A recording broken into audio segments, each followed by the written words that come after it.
The Mediterranean sun had turned brutal by noon, the kind of heat that made the cobblestones shimmer and sent tourists scrambling for shade. I wiped the sweat from my forehead with the back of my hand, careful not to touch my face with fingers that smelled of garlic and olive oil. The scent clung to everything, my skin, my hair, the faded apron tied around my waist. It was the smell of survival, of 12-hour shifts at Bella Vista, of tips that barely covered rent in the cramped apartment I shared with 3 other girls. "Table 7 needs water," Marco barked from behind the bar, his voice sharp with impatience. I grabbed the pitcher, its condensation cool against my palm, and wove through the maze of tables scattered across the restaurant's terrace. Bella Vista wasn't fancy. Peeling paint on the shutters, mismatched chairs, checkered tablecloths that had seen better days. But it had a view of the harbor that tourists loved. That view was the only reason we stayed busy, the only reason I could afford to eat most days. My feet ached in the cheap canvas shoes I'd bought at the market. 3 months in Santorini, and I still hadn't adjusted to the constant standing, the endless walking, the weight of trays laden with plates of moussaka and Greek salad. But I couldn't complain. This job, this island, this life, it was temporary. It had to be. Back home in Ohio, I'd left behind student debt, a mother who barely noticed when I left, and a future that felt like a prison sentence. Here, at least the prison had a view. I filled the glasses at table 7, smiling automatically at the middle-aged couple who didn't look up from their phones. The smile was practiced, empty, the same one I'd worn yesterday and would wear tomorrow. It didn't reach my eyes anymore. That's when I saw him.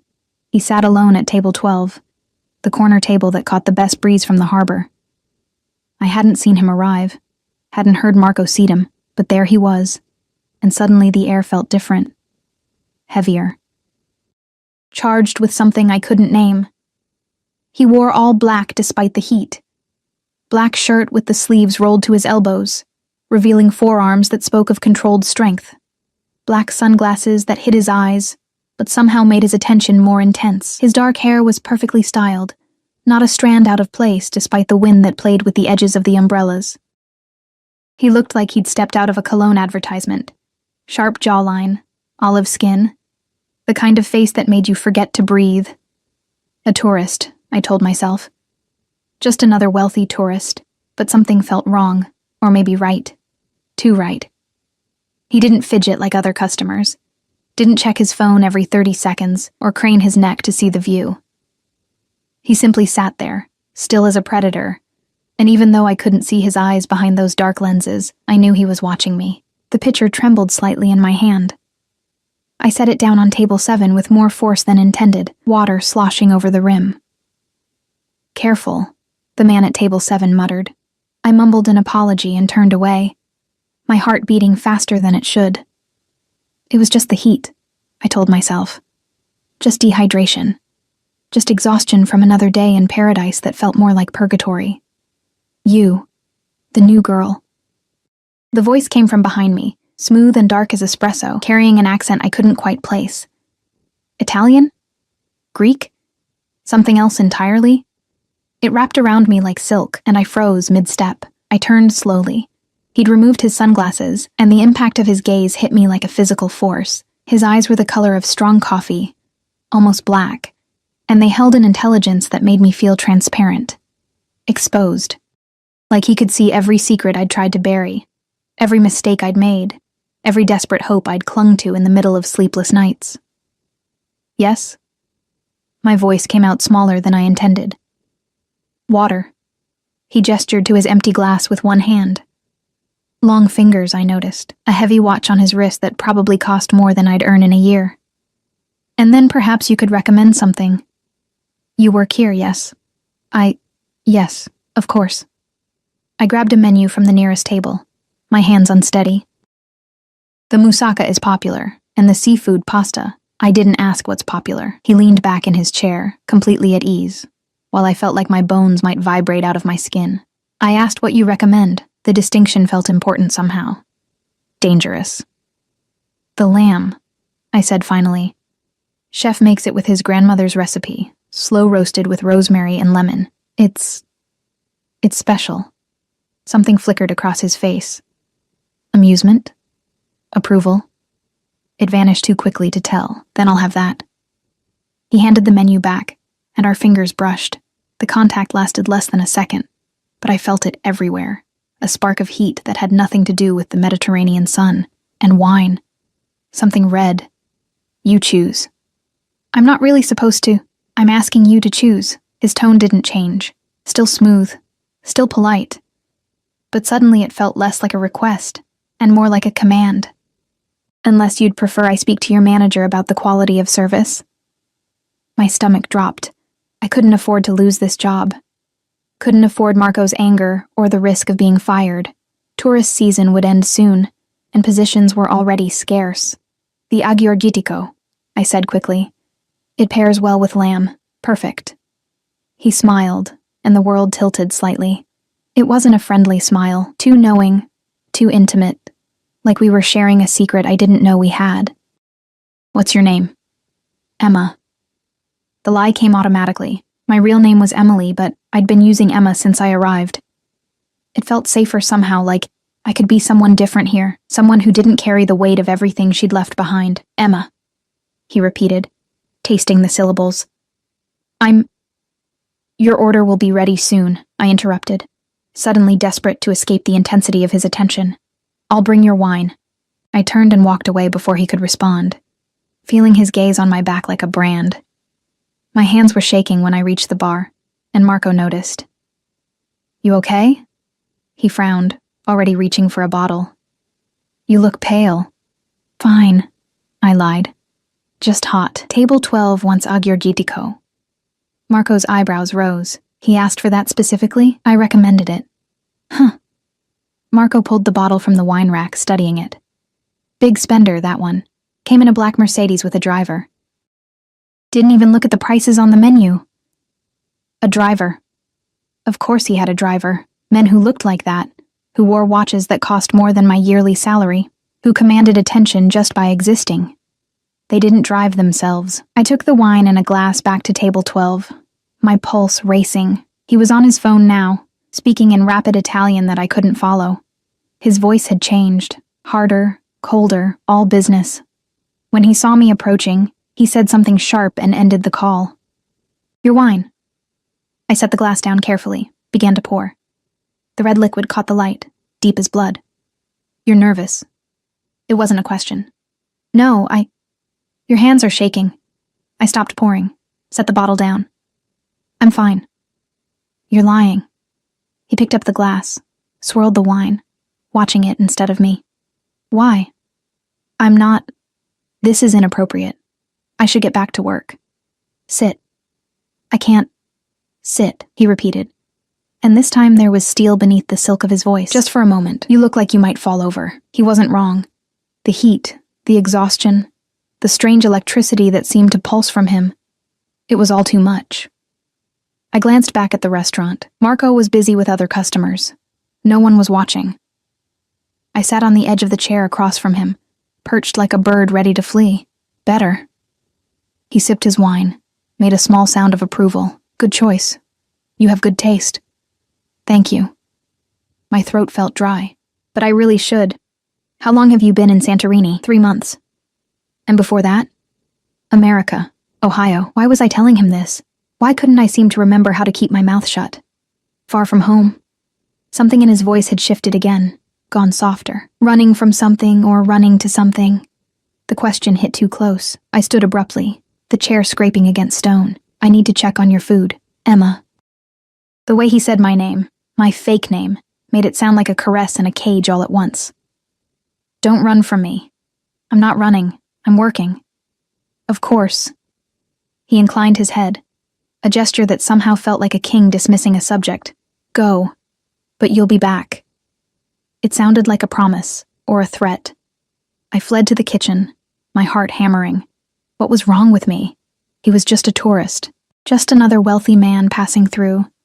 Someone who'd be gone tomorrow or the next day. Someone I'd never see again. But when I brought out his lamb 20 minutes later, perfectly plated with roasted vegetables and that rosemary lemon sauce that made my mouth water, he was still watching me with those dark, knowing eyes. Sit with me while I eat, he said. I can't. There are other customers. They can wait. My boss. will be compensated for your time." He pulled out his wallet, leather, expensive, and laid several bills on the table. Euros. A lot of them. More than I'd make in a week. "Sit." I sat. He cut into the lamb with precise movements, everything about him controlled and deliberate. "Tell me about Ohio." "There's nothing to tell. Everyone has a story, Emma. What's yours?" The question escaped before I could stop it. Bold and stupid and dangerous. He smiled again, that same unsettling smile. "You first." So I told him. Not everything. Not the real reasons I'd left. Not the shame of my mother's indifference or the suffocating weight of a future that felt predetermined. But I told him about the small town, about wanting more, about ending up here washing dishes and serving tourists who barely saw me. He listened like my words mattered, like I mattered. "And you?" I asked when I finished. "What brings you to Santorini?" "Business." He took another bite of lamb, savored it. "You were right about this." "It's excellent." "What kind of business?" "The kind that requires discretion." A non-answer. I should have left it alone, should have recognized the warning in his tone. But something reckless was waking up inside me, something that had been asleep for too long. "You're very mysterious," I said, attempting lightness. "And you're very curious." He set down his fork, leaned forward. "Curiosity can be dangerous, Emma." Is that a threat? A warning? The air between us crackled with tension. I should have been afraid. Every instinct should have been screaming at me to walk away, to put distance between myself and this man who radiated danger like heat from asphalt. Instead, I leaned forward too, closing the space between us by inches. "What if I'm not scared?" His eyes darkened. "You should be." "Why?" The word came out breathy, almost a whisper. What was I doing? This wasn't me. I didn't flirt with dangerous strangers, didn't play with fire. But something about him pulled at me, made me want to shed my careful caution like an old skin. He reached across the table, his hand moving slowly enough that I could have pulled back, should have pulled back, but I stayed frozen as his fingers brushed my wrist, settled on my pulse point, his thumb pressed gently against the racing beat of my heart made visible. "Because you're trembling," he said softly. "Because your pulse is racing. Because you know, somewhere deep down, that I'm not what I seem. Then what are you?" His grip tightened fractionally. Not enough to hurt, but enough to remind me how easily he could. "Someone you should stay away from." But you won't let me. I don't know where the words came from, this newfound boldness. "Will you?"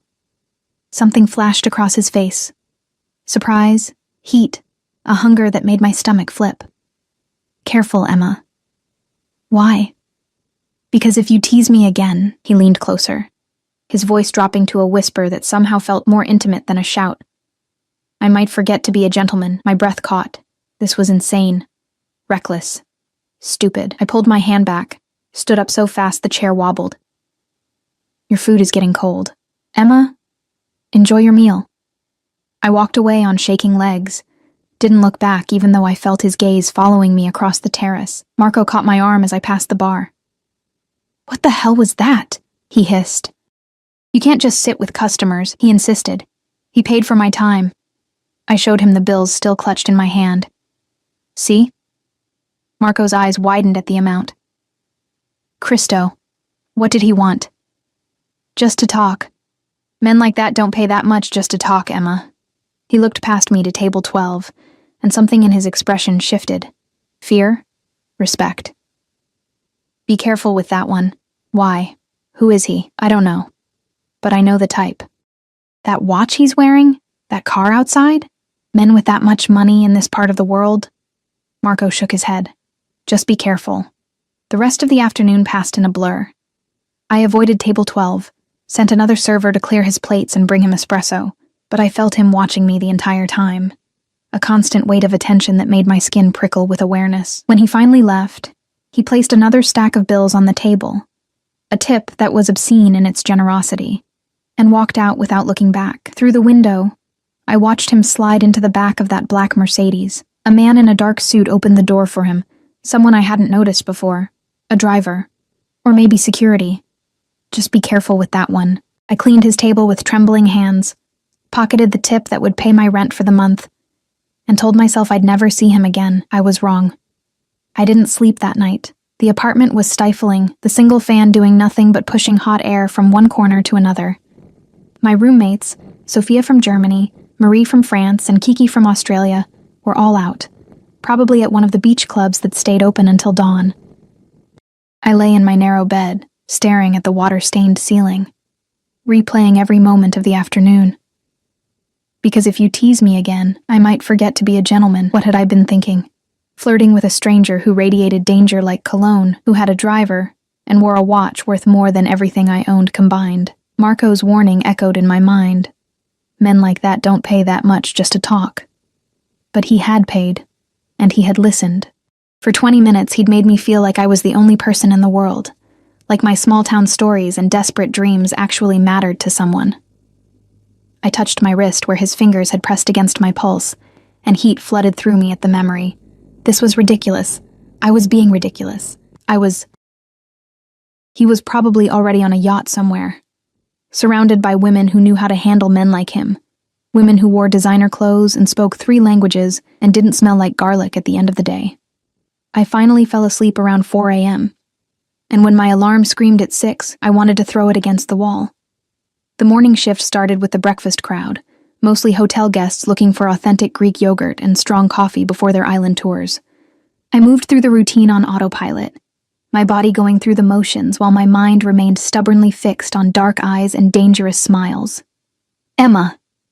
Marco's voice cut through my daze. "Table for 1. Terrace."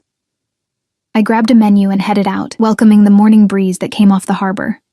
The sun was gentler now, golden instead of brutal, painting the white buildings in shades of honey and cream. This was the Santorini the tourists came for, the postcard version. I stopped dead.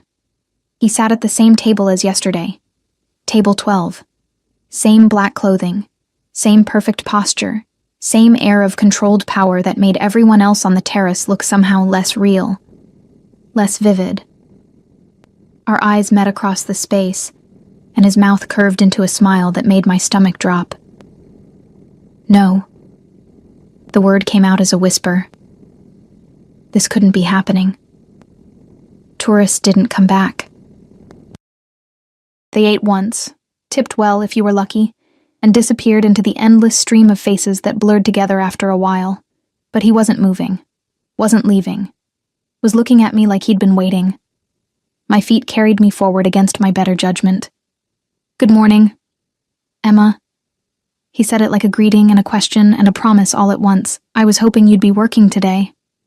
Most tourists don't come back to the same restaurant twice. I set the menu down with more force than necessary, a small act of defiance. "I'm not most tourists." He didn't touch the menu. "Sit with me. It's the breakfast rush. I can't." "Please." The please surprised me.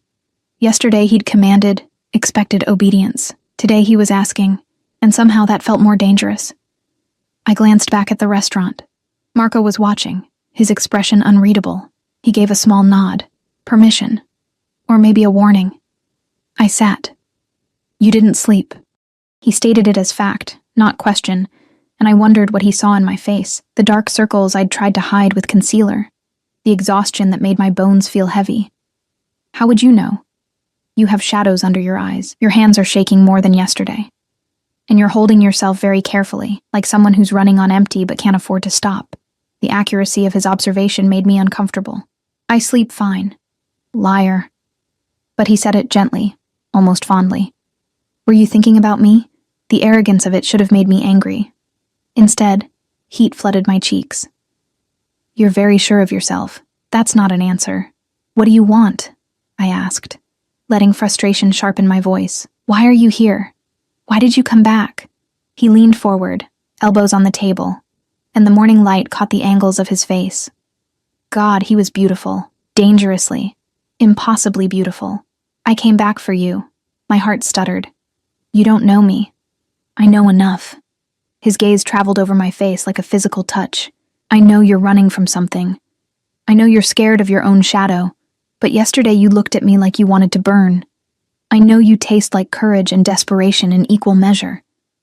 "That's..." I couldn't breathe properly. That's insane. You can't just have breakfast with me. He cut through my protest, not as a server, as a guest. When do you finish your shift? 2:00, but I'll come back at 2. He stood, pulling out his wallet again, but this time I found my voice. Stop. The word came out sharper than intended. Stop paying me. Stop throwing money around like it solves everything. He paused, and for the first time, I saw something like approval in his eyes. You don't want my money? I want... What did I want? I didn't even know anymore. I want you to stop playing games. If this is some kind of bet, some rich man's boredom, it's not. He moved around the table so fast I didn't have time to react. Suddenly he was there, close enough that I could smell him, sandalwood and something darker. Something that made my pulse race. This is not a game, Emma, and I don't play with things I intend to keep. Keep? The word came out strangled. I'm not a thing. No. His hand came up, fingers brushing my cheek with a gentleness that contradicted everything else about him. You're not. You're the first real thing I've seen in a very long time, and I protect what's mine. I'm not yours. Not yet. He stepped back, leaving me cold despite the morning heat. 2:00. Wear something comfortable. I'm taking you away from here for a few hours. I didn't agree. You will. He was already walking away, moving with the fluid grace of a predator. Because you're as curious about me as I am about you, and because you're tired of being invisible. He was right, and I hated him for it. The rest of the morning dragged and flew simultaneously. I dropped a tray, something I never did, and spilled coffee on my apron. Marco finally pulled me aside during the lunch rush. What's going on with you and table 12? Nothing. He's just what? Just a rich tourist who's come back 2 days in a row to stare at you like you're the only person alive? Marco's eyes were worried. Emma, I like you. You're a good worker. But men like that, they're not good for girls like you. Girls like me? I bristled at the phrase. Girls who have no one to protect them. No family here. No connections. He gripped my shoulder, his touch fatherly. I've lived on this island my whole life. I've seen men like him before. They take what they want and leave destruction behind. Maybe I want to be taken. The words escaped before I could stop them, and Marco's face paled. Madonna, you're already in too deep. I'm fine. It's fine. It's just breakfast. It's never just anything with men like that. But he let me go, shaking his head. Be careful, Piccola. Please. At 1:45, I changed out of my uniform in the cramped bathroom, pulling on the only decent dress I owned, a simple sundress in pale blue that I'd bought at a market stall. My hands shook as I applied mascara, as I tied my hair back, as I stared at my reflection and wondered what the hell I was doing. You're tired of being invisible. He'd seen right through me. Somehow, in the space of 2 brief encounters, this stranger had understood me better than people I'd known for years. I walked out of the restaurant at precisely 2:00, and he was there, leaning against that black Mercedes, looking like every dangerous fantasy I'd ever had, and been too afraid to acknowledge. The driver stood nearby, a huge man in a black suit who watched the street with the alertness of a trained guard. Security. Marco had been right. You came. He straightened, and something in his expression softened. Relief. Had he actually thought I wouldn't show? I'm here. I clutched my small purse like a lifeline. Where are we going? Somewhere you can breathe. He opened the back door of the Mercedes himself, a gesture the driver seemed surprised by. Trust me. I don't even know your name. Dante. He said it like it meant something, like I should recognize it. Dante Cavalli. Italian. Of course he was Italian. Well, Dante Cavalli, if you murder me, my roommates will probably notice I'm missing. Eventually. His laugh was unexpected, genuine and warm, and entirely at odds with the dangerous air he carried. I'm not going to murder you, Emma. I'm going to feed you, and let you ask all those questions I can see burning behind your eyes. The interior of the Mercedes was cool. Leather seats so soft they felt like butter.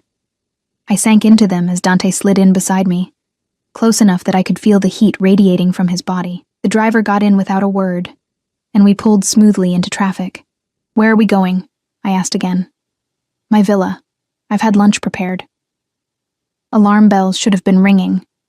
going to a strange man's house, alone, in a foreign country. It was every warning your mother gave you, every horror story you heard on the news. But I didn't tell him to stop, didn't ask to be taken back. The drive took 20 minutes, winding up through narrow streets away from the tourist areas, into the hills where the truly wealthy stayed. The villa appeared suddenly, white stone and blue shutters, perched on a cliff with a view of the caldera that stole my breath. "This is yours?" I breathed. "One of mine." He said it casually, like owning multiple villas was normal. "I have properties in several places." The driver, whose name I still didn't know, opened my door, his face expressionless. But I caught the way his eyes swept the area before letting me exit, the way his hand hovered near his jacket, definitely security. Inside, the villa was all white marble and expensive minimalism.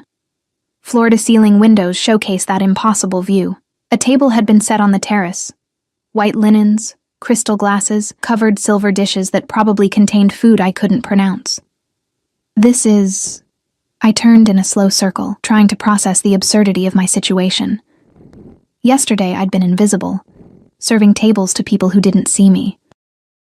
Today I was in a clifftop villa with a man who looked at me like I was precious. This is insane. Sit. Dante pulled out a chair for me, and I obeyed without thinking. He sat across from me, began uncovering dishes: Greek meze, tzatziki, dolmades, grilled octopus, fresh bread that steamed when he broke it. "Eat.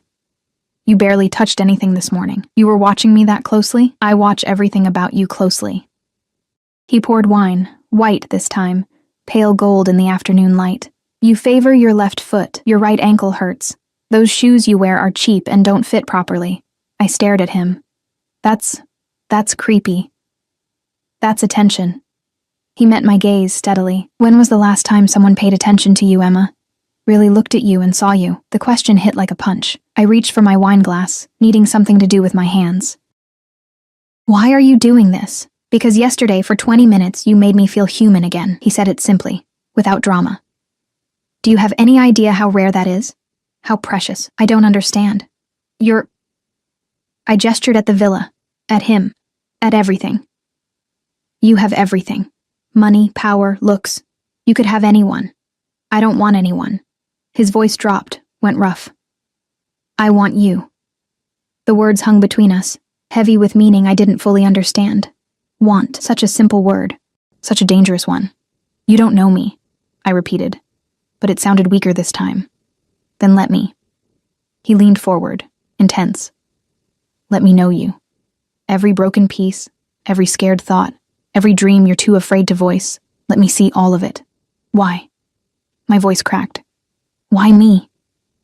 "Because you looked at me like I was dangerous and leaned in anyway. Because you're scared of your own shadow, but yesterday you challenged me. Because..." He stopped, jaw tightening. "Because when I touch you, you tremble. And I want to know if it's fear or something else." His hand crossed the table, palm up. An offering. A question. I stared at it. At those long fingers. At the power coiled in his wrist. At the watch that probably cost more than my life. Every logical part of my brain screamed at me to leave, to run, to protect myself from whatever this was. I placed my hand in his. His fingers closed around mine, warm and sure. And his thumb traced circles on my palm that made my breath catch. "There," he murmured. "That's not fear." "How do you know?" "Because fear doesn't make you lean closer. It doesn't make your pupils dilate or your lips part." His gaze dropped to my mouth. "It doesn't make you look at me like you want to be devoured. Dante, eat first." He released my hand with visible reluctance. "Then I'll answer your questions, all of them." And so I ate, and the food was perfect, fresh and bright, and nothing like the leftover scraps I usually survived on. And he watched me the entire time with those dark, knowing eyes. "Tell me what you do," I said finally, setting down my fork. "Your business. The kind that requires discretion." "I manage interests. Careful words. Diplomatic." "That's not an answer. It's the only answer I can give right now." He refilled my wine glass. "There are things about my life that are complicated. Dangerous, even. I don't want to pull you into that world, but you already are." I held his gaze. "Aren't you?" By bringing me here, I struggled to name what this was, by whatever this is. Yes. No hesitation. No pretty lies. Yes, Emma, I am. And I should stop. I should pay you for your trouble, send you home, never contact you again. But you won't. No. The word came out rough. I won't. Because I've spent 15 years building walls, and you walked through them in 20 minutes. Because I've forgotten what it feels like to want something other than power and revenge. Because... He stood abruptly, moved to the edge of the terrace, his back to me. Because I'm a selfish bastard who takes what he wants. I should have been scared. Should have seen the red flags waving frantically. Instead, I stood and walked to him, my bare feet silent on the warm stone. What if I want to be taken? I whispered. He turned so fast I gasped. Suddenly his hands were on my waist, pulling me close, and I could feel the tension vibrating through him. Don't say things like that unless you mean them. Maybe I do mean them. Emma. My name was a warning. If I start this, I won't stop. I won't be able to. Do you understand? I understand that I've been sleepwalking through my life for months, maybe years. I understand that you make me feel awake. I placed my hands on his chest, felt his heart racing beneath my palms. I understand that I'm tired of being careful. For a long moment, he just looked at me. Then his hand came up, cupped my face with a gentleness that made tears prick at my eyes. If you tease me again, he said softly, echoing yesterday's warning, there won't be any going back. I'll keep you, Emma. I'll bind you to me in ways you can't even imagine. And I won't let you go. Promise? The word escaped as barely a breath. Something savage and hungry flashed across his face. You have no idea what you're asking for. Then show me. He kissed me. It wasn't gentle. Wasn't sweet or tentative or any of the things a first kiss should be. It was claiming, possessive, his mouth on mine like he was trying to devour me whole.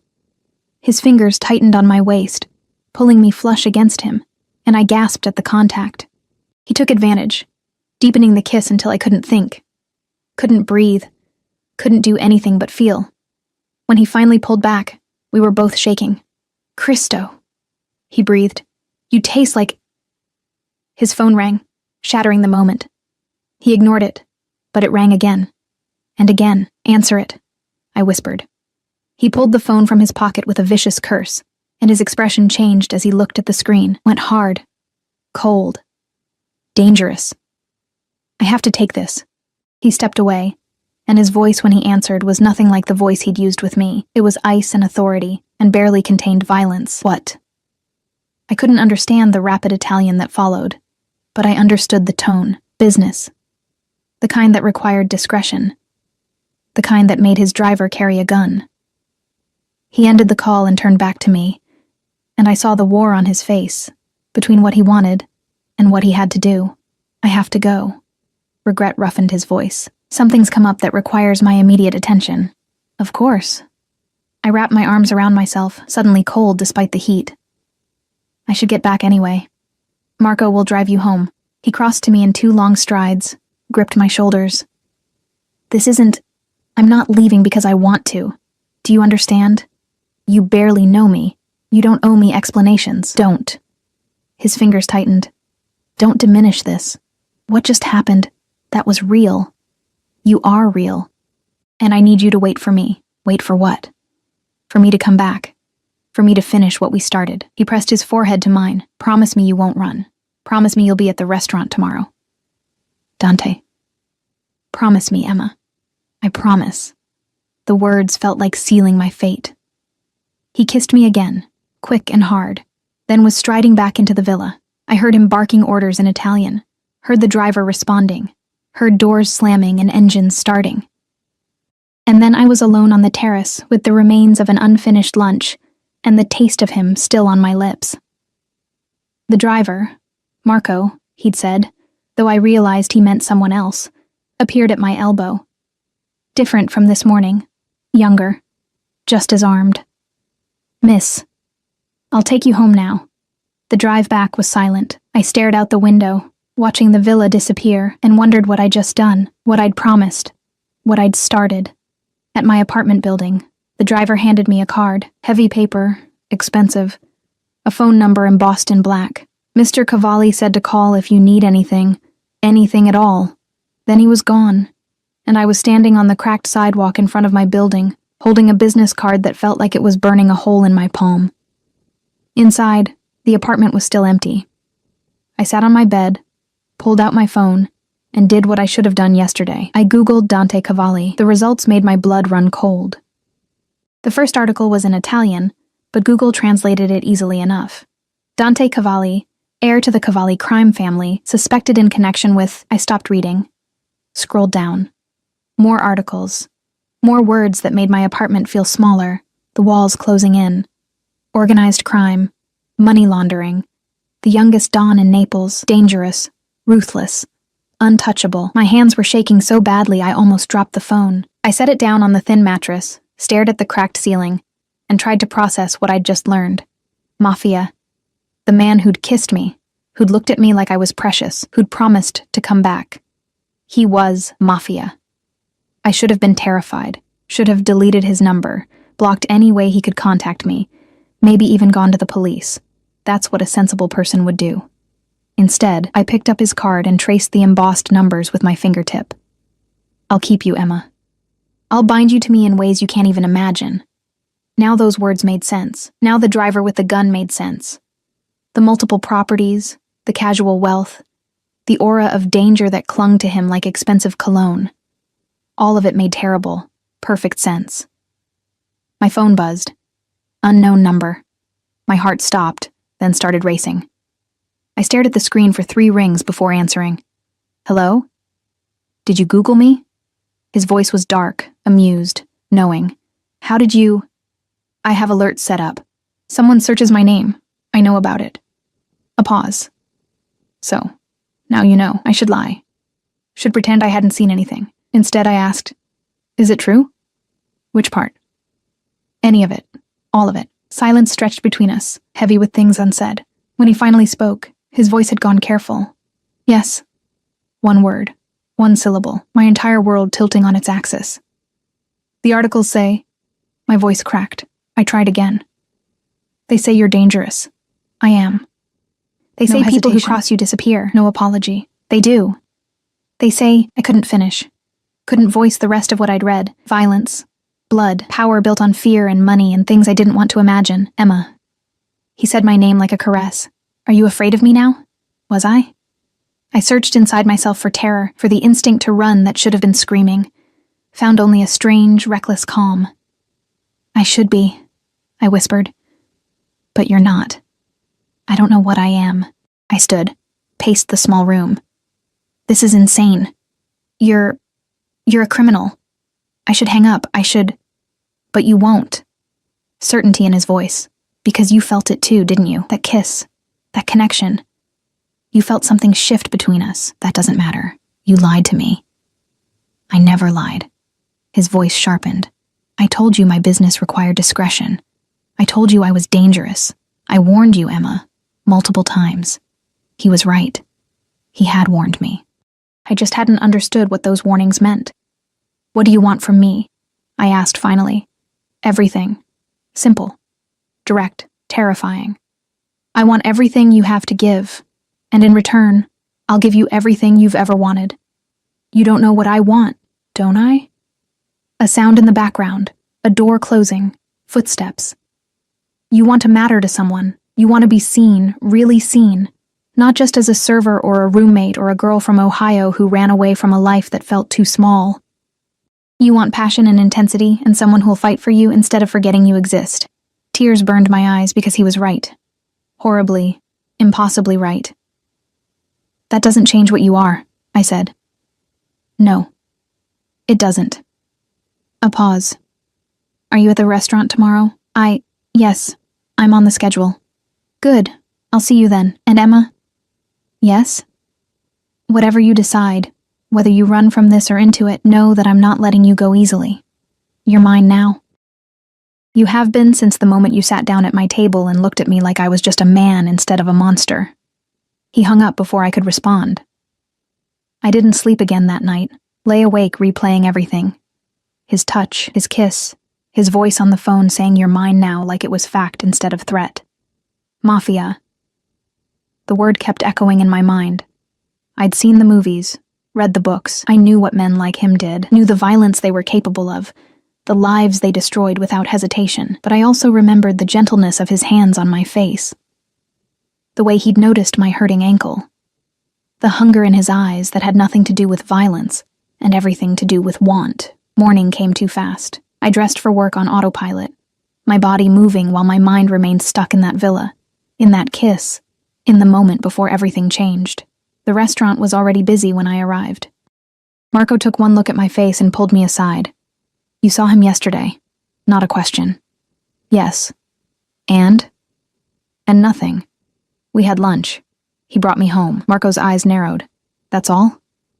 I thought about the kiss, about the phone call, about articles that said he was dangerous and a voice that promised everything. That's all. Madonna, you're a terrible liar. He gripped my shoulders. Emma, listen to me. Men like Dante Cavalli, they don't do normal. They don't do simple. If he's interested in you, there's a reason. And that reason is probably not good for you. Maybe I don't care. Then you're a fool.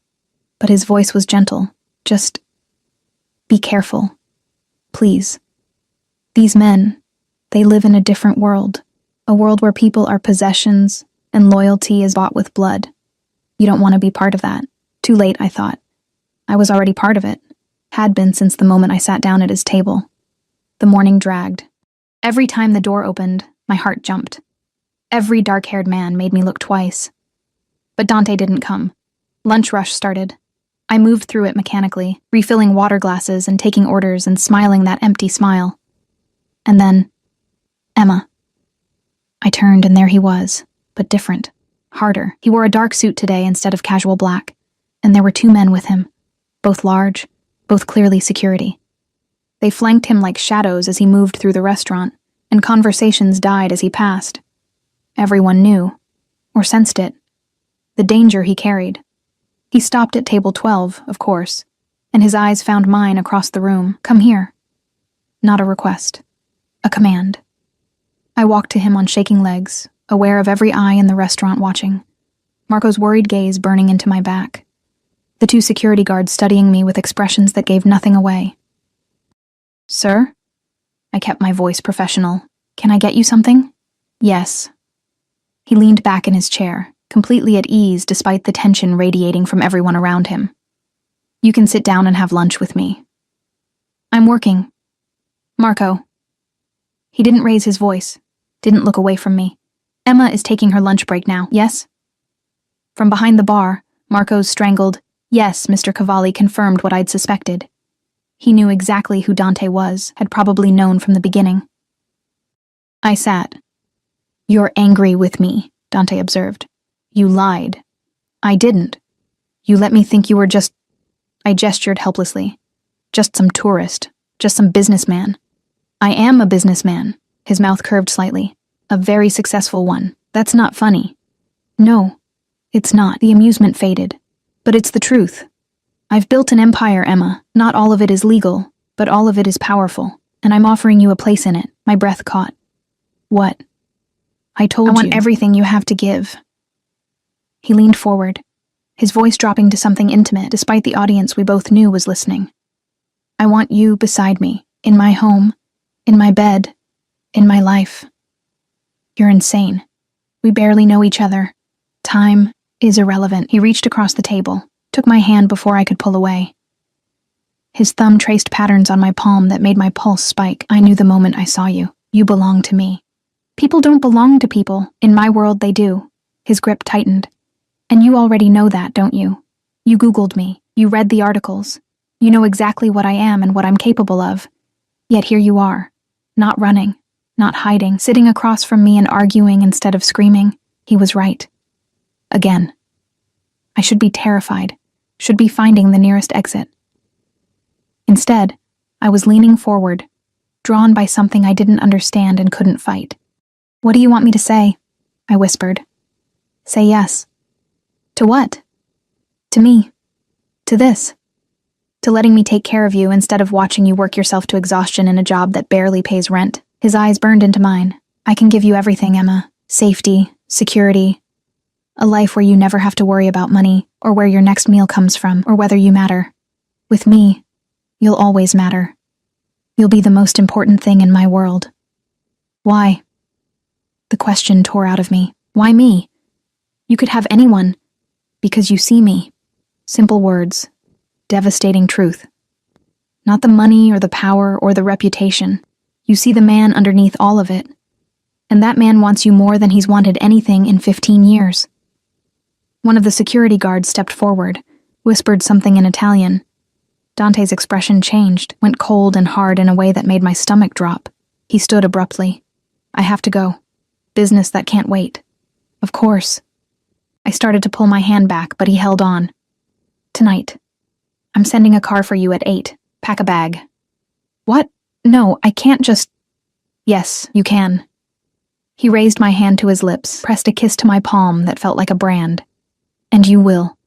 Because you're brave and reckless and tired of being invisible. Because you want this as much as I do. Even if you're too scared to admit it yet. Dante. 8 o'clock, Emma. Be ready. Then he was gone, his security flanking him as he strode out. The black Mercedes was waiting, door already open. He slid inside without looking back, and I was left standing in the middle of the restaurant with my palm still burning from his kiss. Marco appeared at my elbow. What did he say to you? He's sending a car. Tonight. And you're going to go. Not a question. I looked at him. This man who'd given me a job when I was desperate, who'd been kind when he didn't have to be, who was looking at me now with something like grief in his eyes. Yes, I whispered, I'm going to go. The apartment was chaos when I got home at 3. Sophia sat on the couch painting her nails, while Marie and Kiki argued in rapid-fire French and English about whose turn it was to clean the bathroom. They all stopped when they saw my face. What happened? Kiki asked, her Australian accent thick with concern. You look like you've seen a ghost. I set my bag down carefully, my hands still trembling. I need to pack. Pack? Sophia's eyes widened. Are you leaving? Going back to America? No, How did I explain this? How did I put into words what I barely understood myself? I'm going to stay with someone, for a while. Someone. Marie's tone turned knowing. A man. Yes. The one from the restaurant. Kiki leaned forward. The hot one with the Mercedes. Emma, you dark horse. It's not like that. Except it was exactly like that. Worse than that. It's complicated. Complicated how? Sophia had abandoned her nails, was watching me with sharp eyes. Emma, you've been here 3 months and you've barely spoken to anyone. Now suddenly you're moving in with some guy we've never met? I'm not moving in, I'm just... What was I doing? Visiting. With a packed bag. Marie's expression turned serious. This is not safe. You don't know this man. I know enough. Do you? Sophia stood, crossed to me. Because from where I'm standing, this looks like every true crime documentary I've ever watched. Beautiful stranger, expensive car, sweeps you off your feet. Stop. I held up a hand. I appreciate the concern, I do, but this is my choice, my decision. A decision based on what? A few lunches? Some pretty words? Kiki's voice had lost its usual lightness. Emma, we care about you. We don't want to see you get hurt. Hurt. The word echoed in my mind. Dante could hurt me in ways these women couldn't imagine, could destroy me completely if he chose. But he could also make me feel alive in ways I'd never experienced. I'll be careful, I said finally. Will you? Marie asked softly. Or are you already in too deep? I didn't answer. Couldn't answer. Because she was right. I packed slowly, methodically. A few dresses, toiletries, the small collection of books I'd brought from home. Everything I owned fit into one battered suitcase, a depressing reminder of how little I'd accumulated in 23 years of life. My phone buzzed. A text from an unknown number. The car will arrive at 8. Dress nicely. We have dinner plans. Dinner plans. Like this was normal. Like I was normal. Like we were a normal couple doing normal things. I pulled out the only nice dress I owned. Black, simple, bought from a thrift store before I left Ohio. It would have to do. At 7:45, I stood in front of the bathroom mirror applying mascara with shaking hands. Behind me, I could see the reflection of my 3 roommates sitting on the couch, watching me with identical expressions of worry. At least text us, Sophia said finally. Let us know you're okay. I will. And if anything feels wrong, anything at all, you call us. Or the police. Or both. Kiki's jaw was set. Promise. I promise. At precisely 8 o'clock, a knock sounded on the door. I opened it to find a different driver than yesterday. Older, with silver at his temples and eyes that had seen too much. He gave a slight bow.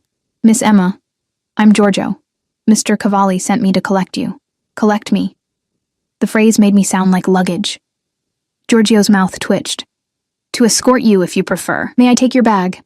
I handed it over, ignored my roommate's whispered protests, and followed him down 3 flights of stairs to where a different Mercedes waited, this one even more luxurious than yesterday's, all gleaming black paint and tinted windows.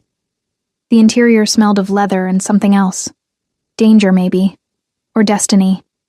Where are we going? I asked, as Giorgio pulled smoothly into traffic. Mr. Cavalli's home. He's waiting for you there. Home.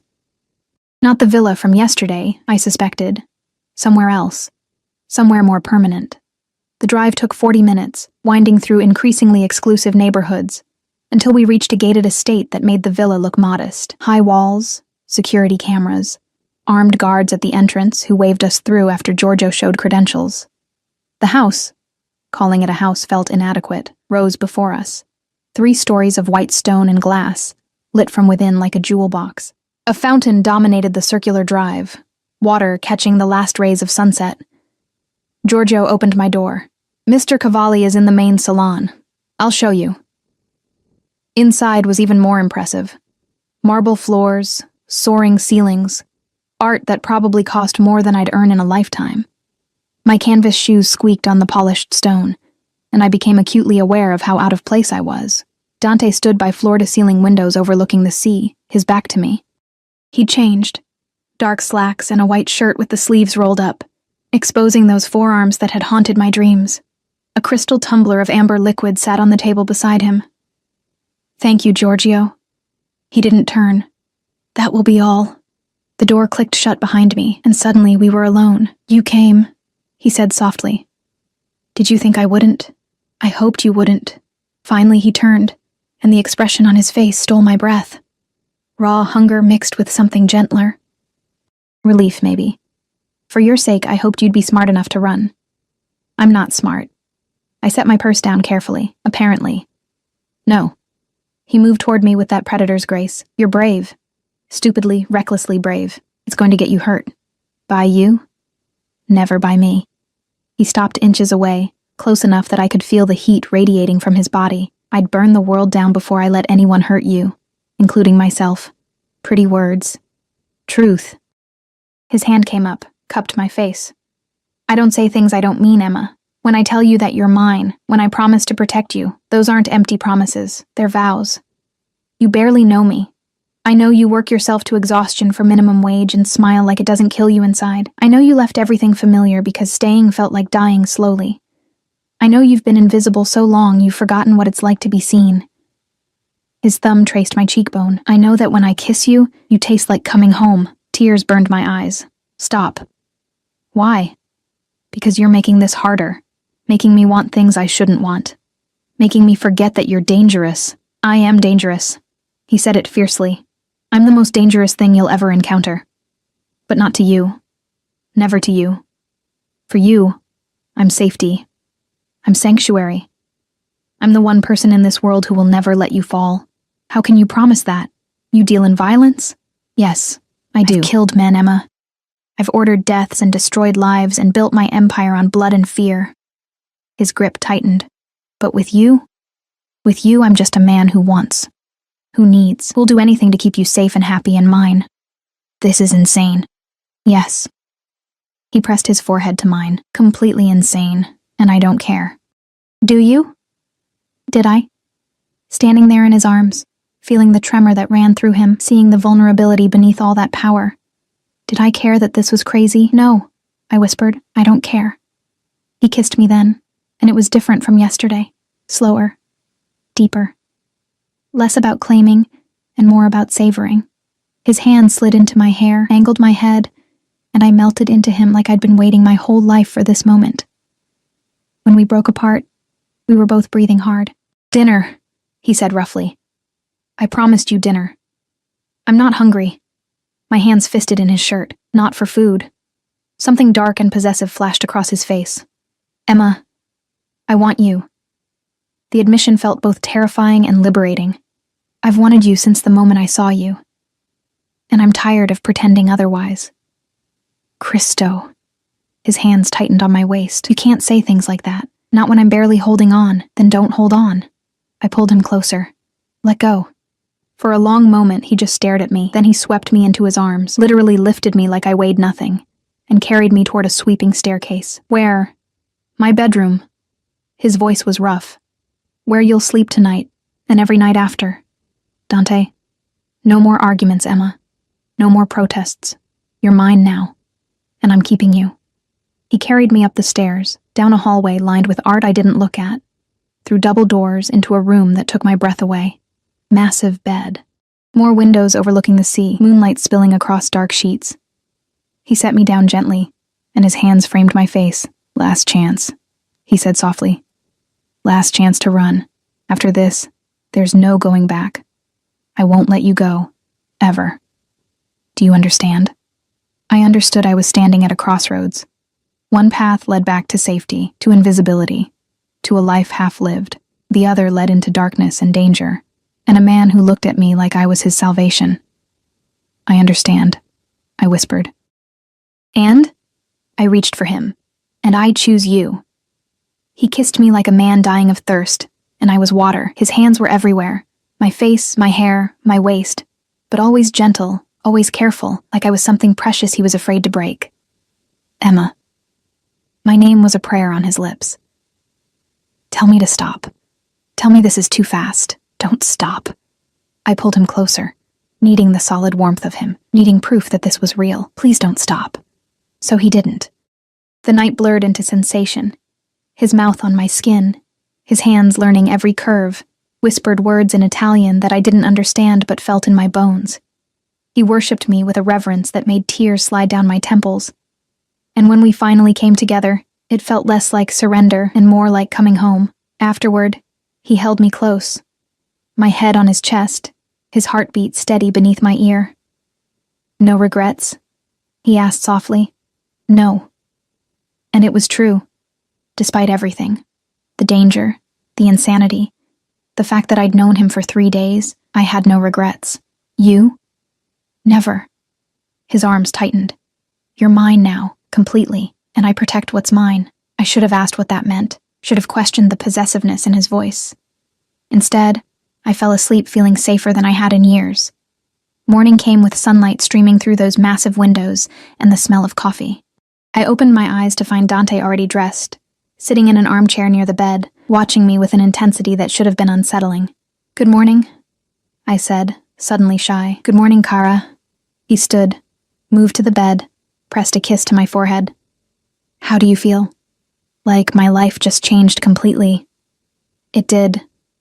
No apology in his tone. Your things have been moved to the closet. Giorgio brought them up while you slept. I sat up, clutching the sheet. Dante, I can't just move in. You already have. He handed me a cup of coffee, perfect temperature, splash of cream just how I liked it. How did he know? And before you argue, understand that this is not negotiable. You're not going back to that apartment. You're not working at that restaurant. You're staying here with me, where I can keep you safe. Safe from what? His expression darkened. From a world you don't understand yet. Emma, my life. My business. It comes with enemies.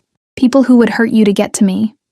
Now that you're mine, you're a target. Fear prickled down my spine. Maybe I should leave then. Go back to America. No. The word cracked like a whip. You're not leaving. I won't allow it. You can't just... I can. I will. He sat on the edge of the bed, gripped my shoulders. Listen to me. Yesterday, after I left the restaurant, I had my people do a full background check on you.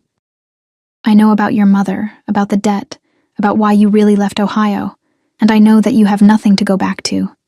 No family who cares, no home waiting, nothing. Shame burned through me. You had no right. I had every right. You became mine the moment you sat at my table. And I protect what's mine by knowing everything about it. His voice softened. I'm not judging you, Kara. I'm offering you something better. A life here, with me, safety, security. A chance to be more than invisible. As what? Your mistress? As mine. He cut me off. Whatever label you want to put on it doesn't matter. What matters is that you're under my protection now. No one will hurt you. No one will dismiss you or ignore you or make you feel less than. And in return, all I ask is that you stay, that you let me take care of you. It should have felt like a cage, should have felt like I was trading one trap for another. Instead, it felt like freedom. For how long? I whispered. Forever. Simple, direct, terrifying. I told you, Emma, I don't let go of what's mine. 3 weeks passed in a blur of luxury and learning. Dante was gone during the days. Business, he said, and I didn't ask for details, but the nights were ours. He took me to private dinners at restaurants that didn't have prices on the menu, bought me clothes that cost more than my former rent, introduced me to a world of wealth and power that felt both intoxicating and dangerous. But there were rules. Always rules. Don't leave the estate without Giorgio or another guard. Don't speak to strangers.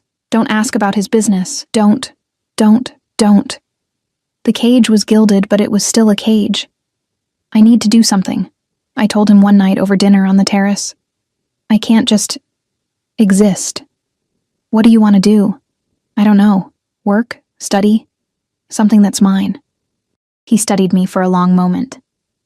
You want independence. I want purpose. Then you'll have it. He reached across the table, took my hand. I'll set up accounts for you. You can pursue whatever interests you. Take classes, start a business. Whatever you want. With your money. With our money. His thumb traced circles on my palm. What's mine is yours, Emma. All of it. But it wasn't. Not really. Because I was the one who couldn't leave without permission. I was the one who had guards shadow my every move. I was the one living in a beautiful prison.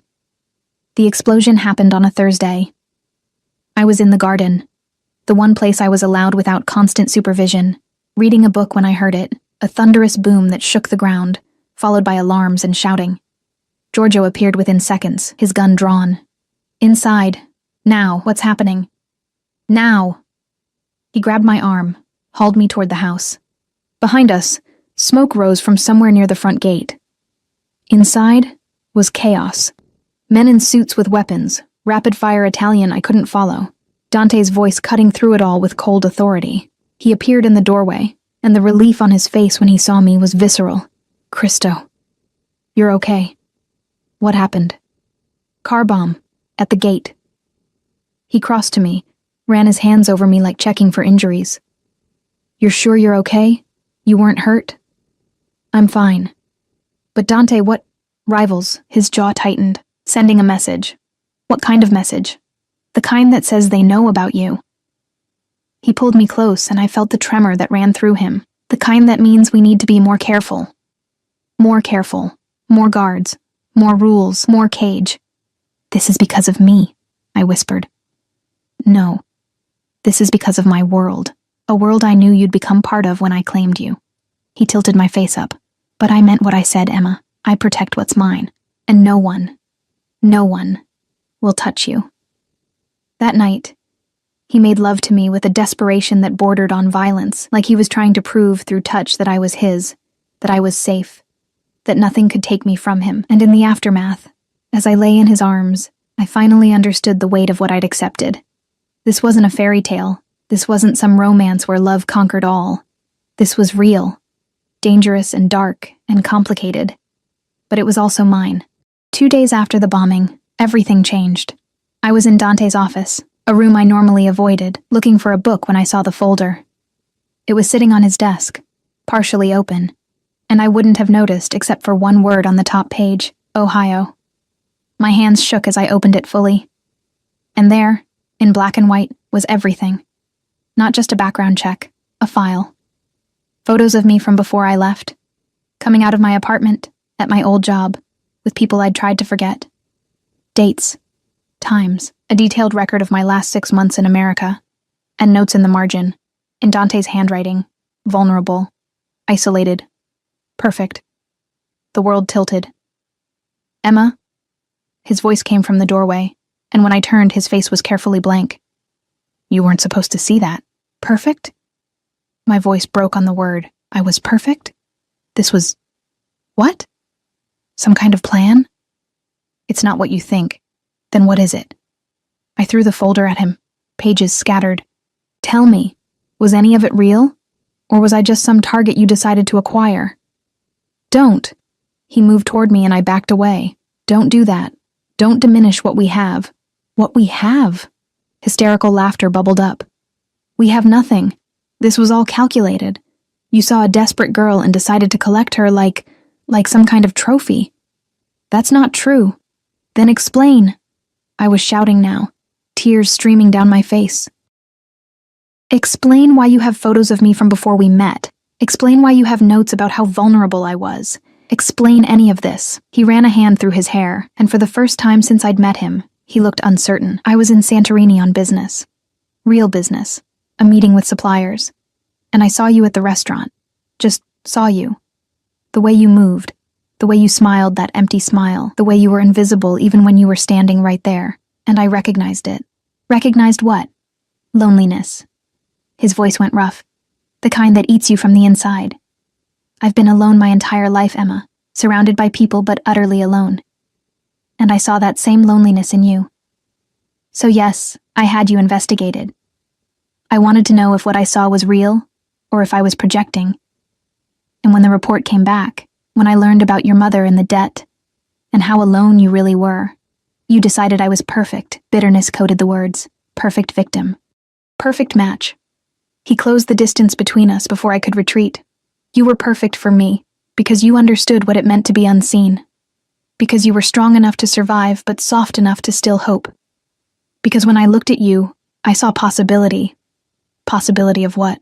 Of not being alone anymore. His hands came up, framed my face. Yes, I planned our meeting. Yes, I orchestrated things to ensure we'd interact. But everything after? Every word, every touch, every moment, that was real, Emma. The way I feel about you is real. How can I believe that? Tears continued to fall. How can I trust anything you say when it all started with a lie? Because I'm standing here telling you the truth now. His thumbs wiped away my tears. Because I'm not making excuses or trying to manipulate you. I'm being honest. Probably more honest than I've been with anyone in my life. I saw you, and I wanted you, and I made it happen. That's what I do. That's who I am. But that doesn't make this, us, any less real. I wanted to believe him. God, I wanted to believe him so badly. But the folder on the floor, those notes in the margin, the proof of his calculation, it all felt like poison.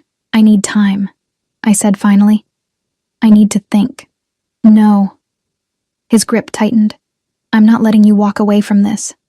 From us. You don't get to decide. The hell I don't. His voice turned dangerous. You're mine, Emma. Mine.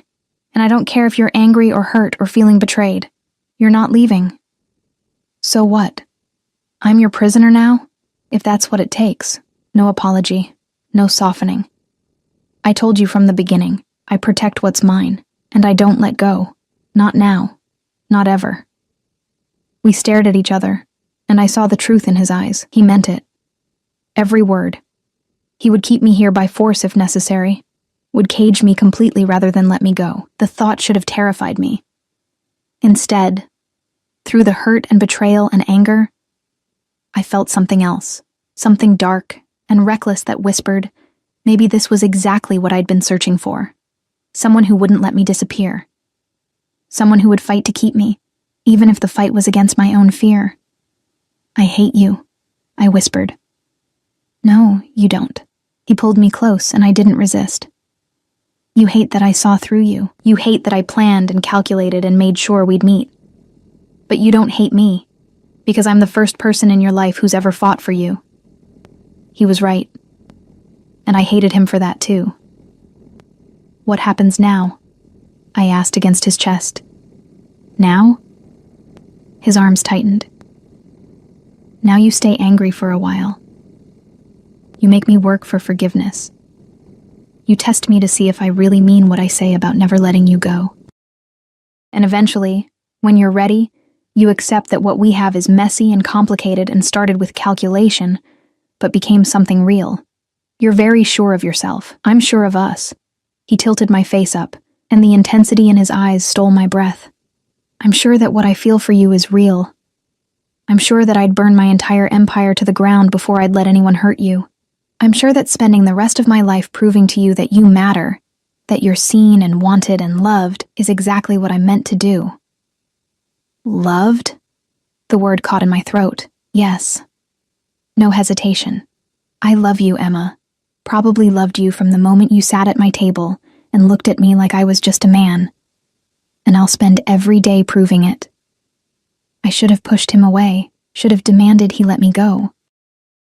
Should have run back to my small life, where the worst that could happen was invisibility. Instead, I kissed him. Because maybe love that started with calculation could become something real. Maybe a cage made of protection and possessiveness could still be freedom. Maybe being seen, really, truly seen, was worth the danger that came with it. I'm still angry, I murmured against his lips. I know. And I don't forgive you. I know. But I'm not leaving. I know that too. He deepened the kiss, and I felt his smile. Because you're mine, and I'm yours. And that's all that matters. 6 months later, I stood in the garden watching sunset paint the sky in shades of fire. The estate had become home, the guards had become familiar faces. The life I'd once found suffocating had become the air I breathed. Dante's arms came around me from behind, and I leaned back into his warmth. Happy? He asked. Was I? I thought about the classes I was taking online, the small charity I'd started helping local women, the life I was building within the boundaries of his protection. I thought about the nights in his arms, the mornings waking to his face, the feeling of being cherished and protected and utterly, completely seen. Yes, I said, and meant it. I'm happy. Good. He pressed a kiss to my temple. Because I have something for you. He handed me a small velvet box, and my heart stuttered. Dante, open it. Inside was a ring, not an engagement ring, something else. A band of white gold with words engraved inside. Mia per sempre, mine forever. It's a promise, he said softly, that you'll always be seen, always protected, always loved, that you'll never be invisible again, that what we have, this messy, complicated, beautiful thing, will last forever. I slipped the ring on, felt its weight settle like an anchor, like a promise, like home. Forever, I echoed. And in his arms, in the garden of our gilded cage, I finally understood that sometimes freedom isn't about escaping. Sometimes it's about finding someone who sees you so completely, who holds you so carefully, who loves you so fiercely that their protection becomes your wings instead of your chains. I'd come to Santorini looking for something more, and I'd found it in the most unexpected place, in the arms of a dangerous man who'd seen me when I was invisible, who'd chosen me when I felt worthless, who'd loved me when I'd forgotten how to love myself. I love you, I whispered. I know, he said. I've known since the beginning, since the moment you looked at me and leaned in instead of running away. Since you chose danger over safety and me over everyone else. I've always known. And maybe that was the truth of it. Maybe he had always known. Maybe from the very start, this had been inevitable. Two lonely people finding each other across a crowded terrace, recognizing in each other the possibility of being whole. The sun set over the Mediterranean, painting everything in gold, and I stood in the arms of the man who'd claimed me, kept me, loved me, and for the first time in my life, I was truly, completely